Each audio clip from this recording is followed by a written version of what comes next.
we're going to do a Tattletale quickie now. And here it comes. Men, I'm going to ask you this question. You know, don't give me the answer or anything until I ask for it. Here it is. Let's say you have a 13-year-old daughter, and you find her reading a pornographic book. Would you take it away from her or let her read it? You have a 13-year-old daughter, let's say. You find her reading a pornographic book. Would you take it away from her or would you let her read it? Think about that one, gentlemen. It's rather provocative. We'll be back in a moment. Okay, Marge. I'm first. You are first. Well, we have a 13-year-old son who's read a few magazines. You might call them pornographic. No, I would let them read it because I don't think you should make a big issue out of it. I think that if they grow up knowing about sex, which our children have, that it's just, it's just a matter of life. And you make a big thing out of it, and they'll think there's really something wrong. Yes, but now the question is, what would he do, you see? What would who do? What would Pat do? Oh, he wouldn't. He would do the. He would do the let same. Him read it. Yeah. Right. Okay. So he'll say, let her read it. Yeah, her. Yes. Yeah, because we said hypothetically you had a 13-year-old daughter. Aren't you sure? My daughter's only 8, but yes, I would let her read it. Okay. Yes. Let's bring them on. All right, Pat. Each correct answer is worth $100 in our Tattletale Quickie. What would you do? I'd let her read it. That's what Pat said. Exactly my step up. You're right. Absolutely right, Pat. Thank you very much. Okay, Betty. How about Alan? Well, he wouldn't, but the only reason he'd take it away is to read it himself. No, he really... he wouldn't take it away for this very same valid reason. Why make such a simus out of it? No, I think he would let her read it, too. Read it. Mm-hmm. Okay, let's bring on Alan. Alan? Yeah? What would you do? I'd let her read it. That's what she said, and you're right. To take it away from her would either heighten or lower, as the case may be, her interest in it. So I'd have to let her read it. Besides, you know how long it takes you to finish a book. Yeah. Maybe she'll tell you about it later. Hey, Bert, I got to thank you for one thing. What is that, Alan? I loved your promising that we will score before the night is over. Well, I knew you would. Moving right along, folks. Thank you, Alan. Okay, Patty, how about Gavin? What would he do? Well, we have 7 children between us, and I think that he would let his daughter read it if he think so? for the same reasons. Mm-hmm. Okay, let's see if Gavin agrees with you. All right, Gavin, what would you do in that event? Well, it would all depend on how far she had read through the book. I mean, if she was near the last page, why take it away? I might take it away, read it myself, and give it back to her. It's a tough question. It would depend on where my daughter was 13. It really is a heavy question. I think I would take it away than talk to her. Well, you had 2 choices, Gavin, and Patty picked the other one. That ain't it. She's progressive. I'm sorry, no score there. So, at this point, we are at the halfway mark. Betty and Alan have $100. Patty and Gavin $100. Margie and Pat are in the lead with $200. Let's change places, you guys. Ladies in the rear, fellas, come on out in front. And while we're changing places, we'll break away for a message for you. Please come back. See you in a minute. Mark, we have changed places, and our studio audience is guaranteed, by the way, everybody here, of going home with some money today. In addition to that, if they're in the rooting section backing our top winning couple today, we will add a bonus of $1,000 to what they already have.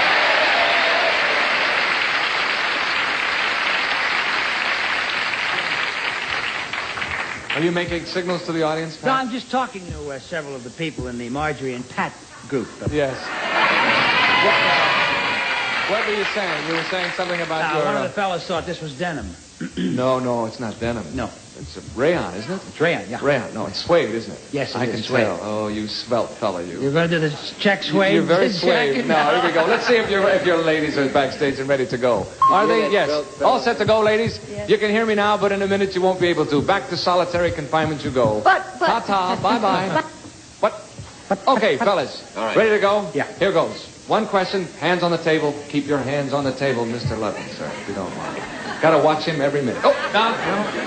First question, here it is. It happened while you were working.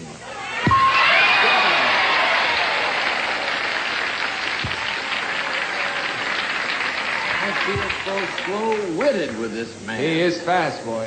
Tell us about it, Gavin. But I missed on that pornography will get me every time. A couple of years ago, I did the musical A Funny Thing Happened on the Way to the Forum. And Patty was in that with me. And one particular afternoon, remember the big earthquake in 72? Well, a school near us, a Catholic school, really was hit hard. So they had a fundraising thing, a fashion show, a fun fashion show with Tim Conway, Ted Knight, and myself. So we went there, and while we were getting into these fashion clothes, we were snipping on the vodka, and tonics and so forth. Little did I remember that little did I forget, whatever I did, I forgot. I forgot that I had a performance that evening. And in the Forum, I did pseudolist in that. If you know, we wear Greek togas, and little things around here with the things on that you take like Caesar wore, So this one night I was wearing a gray wig with the toga. This was right after coming from the fundraiser. And all of a sudden, I started to sweat profusely. I mean, and I had this rug on my head, the wig on my head, keeping all of this, in perspiration in Bel Air, sweat in Sherman Oaks, keeping it in. And I just couldn't stand it anymore. And I had like 3 girls who were barely dressed working with me in this one particular scene. So I went up to take the wreath off my head. I took the wreath, and the wig came off with it. And it was like Hoover Dam erupting. It went all over the girls. One slipped and fell and dislocated her hip. It was a big laugh. Terrible. That's what happened when we were working. Okay, so now we need a 1 or 2 word clue that Patty's going to recognize. No, that's all the time. She'll know, wig. Wig will do it. Wig. It happened while you were working, and wig is the cue. Yeah. And the clue. Whatever. Let's bring all the ladies. Okay, ladies, we have asked the question. We have a clue. Here is the question first. It happened while you were working. And the clue is wig. Tell